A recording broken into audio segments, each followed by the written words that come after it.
दोस्तों ये कहानी ऐसी लड़की के ऊपर आधारित है जो गांव के सभी मर्दों का गन्ने का जूस निकालकर अपने घर का खर्चा पानी चलाया करती थी। तो आइए शुरू करते हैं गहरे कुएं वाली जवान लड़की की कहानी। और मैं उम्मीद करता हूँ कि आप इस मूवी की देखने के बाद अपनी हाथ गाड़ी चलाने से खुद को नहीं रोक सकते। मूवी की शुरुआत में हम मारिया को खेतों के बीच अपना खाता खुलवाते हुए देखते हैं और पास ही एक बूढ़ा आदमी पैसे गिन रहा था। खाता खुल जाने के बाद मारिया अपने कपड़े पहनकर तेल चटाई उठाकर दूसरे ग्राहक के पास चली जाती है, जहाँ वही बूढ़ा आदमी बैठा हुआ ध्यान रख रहा था और साथ ही डायरी में हिसाब भी लिख रहा था। उधर मारिया जवान मर्द से अपना पानी निकलवा रही थी। इसके बाद वो आदमी अपनी सारी गर्मी बाहर निकाल देता है। फिर मारिया उसी बूढ़े के पास आती है। दरअसल ये बूढ़ा आदमी मारिया का चचा है। मारिया के चाचा उसके लिए ग्राहक लाने का काम करते थे क्योंकि ये बहुत गरीब थे और इसी तरह मजदूरी करके इन्हें अपना गुजारा चलाना पड़ता था। इसलिए मारिया दिन में कई सारे मर्दों के गन्ने का रस निकाल कर पैसे कमाती थी। मारिया फ्रेश होने का सामान अपने साथ रखती थी ताकि एक के फ्री हो जाने के बाद वो साफ सफाई करके दूसरे ग्राहक के पास जा सके। दिन भर तेल चटाई करने के बाद शाम को मारिया और उसके चाचा खूब तारा खाना लेकर घर आते हैं। खाना देखकर मारिया का चचेरा भाई मोनू और उसकी छोटी बहन बहुत खुश होते हैं। फिर ये सभी साथ बैठकर खाना खाते हैं। खाने के बाद मारिया नहाने चली जाती है तो उधर चाचा बाहर बैठकर पूरे दिन का हिसाब किताब करने लगते हैं। तभी चाचा के पास मोनू आता है और उनको एक चाकू देता है ताकि काम पढ़ने पर वो इसका इस्तेमाल कर सके।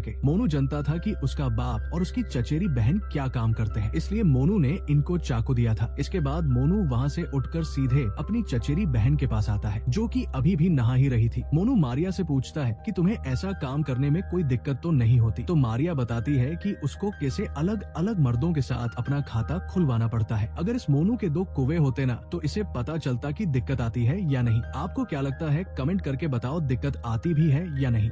मोनू जवान था इसलिए वो मारिया से बातें करते हुए वही अपना हैंडपंप सहलाने लगता है। तभी मारिया भी नहाकर बाहर आ गई थी। फिर मारिया के चाचा वहाँ आकर मारिया की जल्दी जल्दी तैयार होने को कहते हैं क्योंकि उन्हें एक और कस्टमर के पास जाना था। मारिया तैयार होकर अपने चाचा के साथ ग्राहक से मिलने के लिए निकल जाती है। थोड़ी देर बाद मारिया अपने ग्राहक की प्यास बुझा रही थी और चाचा बाहर रुककर देसी पवा लगा रहे थे। साथ ही वो मारिया की गर्म सिसकियां भी सुन रहे थे। अंदर ग्राहक मारिया के साथ जबरदस्ती उसकी गुफा में घुसने लगा जिससे मारिया चिल्ला उठी। मारिया की चीखें सुनकर चाचा घर के अंदर जाकर ग्राहक एक चाकू दिखाकर मारिया को छोड़ने की बोलते हैं, लेकिन ग्राहक बीच में अपनी रेलगाड़ी नहीं रोकना चाहता था। तभी मारिया ग्राहक का गन्ना अपनी गुफा से निकालकर अपने चाचा के पास चली जाती है जिससे ग्राहक गुस्सा होकर चाचा को धक्का दे देता है और उन्हीं के चाकू से उन्हें मार डालता है। ये देखकर मारिया बुरी तरह से रोने लगती है। फिर हम कुछ दिनों बाद का सीन देखते हैं जहाँ चाचा की मौत से घर पर सभी दुखी थे और मारिया ने भी अपना काम छोड़ दिया था जिससे वो घर ही रहती थी। मारिया के काम न करने की वजह से उनके घर का राशन खत्म होने लगा था। एक शाम जब ये खाना खा रहे होते हैं तभी चाचा के फोन पर ग्राहक का कॉल आता है क्योंकि लेन देन तो चाचा ही संभालते थे। मारिया पहले तो फोन को इग्नोर कर देती है लेकिन फैमिली की हालत देखकर वो कॉल उठा लेती है जहाँ ग्राहक उसे मिलने के लिए बुलाता है। मारिया जल्दी से अपनी तेल चटाई लेकर ग्राहक से मिलने के लिए जाने लगी, लेकिन पिछले वाले ग्राहक का गन्ना कुछ ज्यादा ही बढ़ा था इसलिए मोनू और मारिया की फटने लगी। तो मोनू भी मारिया के साथ जाता है ताकि मारिया के साथ दोबारा ऐसा न हो। फिर ये दोनों जंगल में जाते हैं जहाँ मारिया ग्राहक के पास जाकर जंगल में मंगल करने लगी और मोनू साइड में बैठकर हिसाब लिखने लगा। मारिया एक ही दिन में कई बार अपनी गुफा में कई बार धमाके करवाती है। जब शाम को काम खत्म करके मोनू और मारिया घर जाने लगे तो उन्हें जाते टाइम एक ग्राहक की याद आती है जिससे उन्हें पैसे लेने थे। तो ये दोनों उसके घर चले जाते हैं जहाँ हमें पता चलता है कि ये आदमी तो इनके गांव का सबसे अमीर सेठ आदमी है। सेठ मारिया से चाहता था कि वो उसके भाई को नामर्द से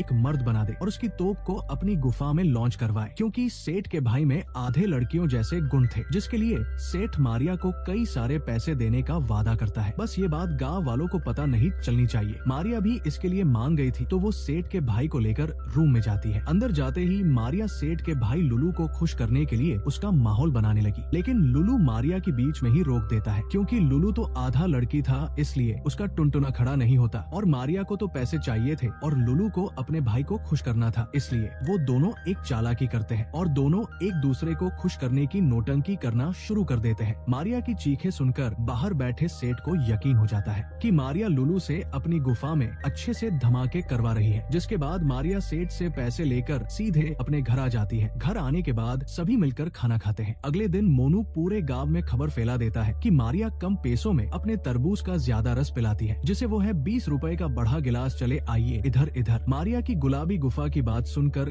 गांव वाले मारिया की गुलाबी गुफा में धमाके करने आने लगे थे और देखते ही देखते कई सारे लोग आ गए, जिससे इनका काम अच्छे से चलने लगा। अब मारिया का काम अच्छे से चल रहा था, इसलिए हैरी नाम का पुलिस वाला आकर मोनू से टपाटप वाले काम का कमीशन सेट करता है और साथ ही बोनस के रूप में मारिया की गुफा में धमाके भी। हैरी मोनू से अपने साथ आए साथी के गन्ने का रस निकालने की बोलता है। मोनू हैरी को मना नहीं कर सकता था, इसलिए मोनू हैरी के साथी का जूस निकाल देता है। अब ऐसे काम करते करते इनको कई सारे दिन बीत गए थे। मारिया गांव के मर्दों का हैंडपंप चलाकर पैसे कमा रही थी, तो मोनू ने भी गांव की औरतों की गुफा में धमाके करके पैसे कमाना। ऐसे ही दोनों अपना अपना काम संभाल रहे थे। मारिया और मोनू जब अपनी जॉब खत्म करके घर जा रहे थे तो रास्ते में इन्हें हैरी मिलता है, जो कि इनसे अपना कमीशन मांगने के लिए रुका था। इसके बाद मोनू और मारिया अपने घर आ जाते हैं। रात बीत जाने के बाद अचानक मारिया की तबीयत खराब होने लगी, तो मोनू आकर जल्दी से मारिया को कंबल ओढ़ाकर उसके लिए दवाई लेने के लिए घर से बाहर जाता है, जहाँ उसे रास्ते में हैरी का साथी रियो मिलता है, जो कि पूरा टल्ली था। रियो मोनू को अपना गन्ना लेने की बोलता है, तो मोनू भी मजबूरी की वजह से उसका गन्ना लेने जाता है। लेकिन मोनू को ज्यादा मेहनत नहीं करनी पड़ती, क्योंकि रियो पहले से ही टन हो रखा था और मोनू के पास मारिया की दवाई लेने के पैसे भी नहीं थे। इसलिए वो रियो से उसकी घड़ी और कुछ पैसे निकालकर मारिया की दवाई लेने के लिए जाता है। दूसरी तरफ हैरी गांव में चक्कर लगा रहा था, तभी उसकी नजर घर जा रही एक जवान लड़की पर जाती है और वो उसके ऊपर फिदा हो उठा था। इसलिए हैरी उस लड़की का पीछा करते हुए उसके घर पहुंच चुका था, जहां वो लड़की अपने कपड़े बदल रही थी, तो हैरी भी उसको छुपकर देखने लगा। दूसरी तरफ मोनू चुराए गए पैसों से दवाई खरीद कर घर जाता है और अपनी बहन को दवाई देता है। दवाई खाने से मारिया ठीक तो हो रही थी, लेकिन अब वो किसी के भी गन्ने का रस नहीं निकाल सकती थी। इसलिए मोनू मारिया को दवाई देकर खुद काम के लिए निकल जाता है। अपना काम खत्म करके मोनू जब घर जा रहा था तो रास्ते में उसे हैरी पकड़ लेता है, क्योंकि मोनू ने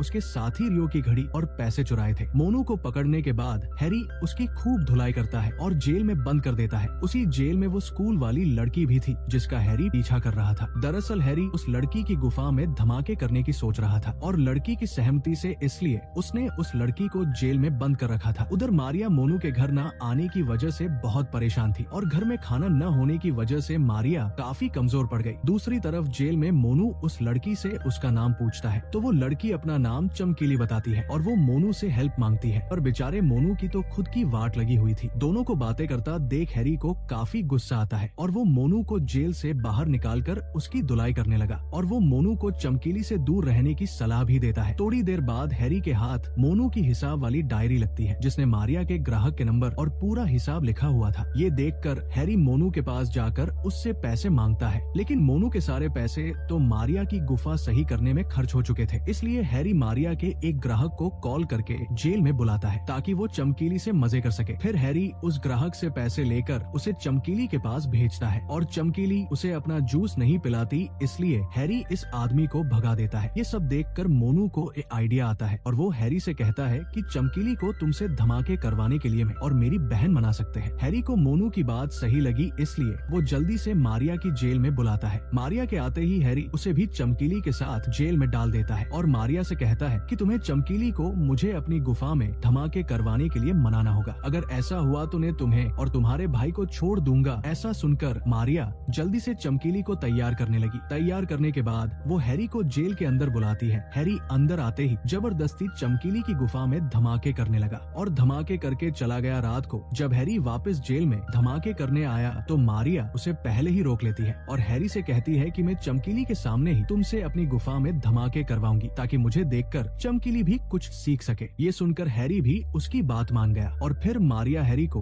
अपने जंगल की सैर करवाने लगी और मौका देखकर मारिया ने हैरी का गला काट डाला, जिससे हैरी वही तड़प तड़प के मर गया। इसके बाद मारिया जल्दी से अपने भाई मोनू और चमकीली को आजाद करती है और सीधे वहाँ से अपने घर आकर सामान पैक करके भागने की तैयारी करने लगे। इसी बीच पप्पू भी वहाँ पहुँच गया था। ये सभी उसके साथ बैठकर गांव से निकल जाते हैं। अगली सुबह ये सभी बहुत दूर जंगल में आ चुके थे। अब चमकीली को मोनू पसंद आ गया था और ये सभी इस तरह ये आजाद हो चुके थे। बाकी इसी के साथ इस मूवी की हैप्पी एंडिंग हो जाती है। Thanks for watching.